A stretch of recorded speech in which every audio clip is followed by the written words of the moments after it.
Our next question is from Nick Rosati, 3167. My mother has cancer and is trying to use RSO, but it makes her too high. Will RSO suppositories work? Will it be effective?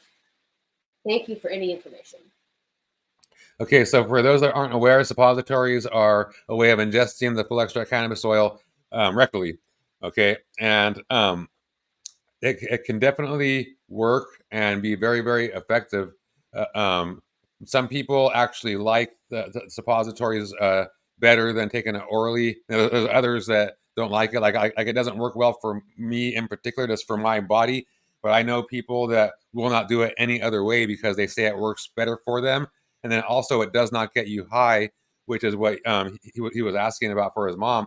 So it helps to minimize the high, so you either don't feel it or it greatly, like we mentioned, minimizes it, so it's tolerable. Because that's one of the things for people that have not ever been high in their life. When they take it and they get too high, it's like I'd rather have my condition than get that high. And it doesn't make any sense to me. But there are so many people that I'll just deal with cancer rather than getting high, and they'll take the chemo or whatever. And like if they could just do a suppository and minimize the high or not have it at all, and that's a way for them to do it, then by all means do it that way. And just so you know, there was a question asked previously, the base that you would want to use is cacao butter or coconut butter. Cacao butter is more preferred because it's more stable at room temperature, or more firm at room temperature, so you can put it up your bum more easily, and not have a big mess.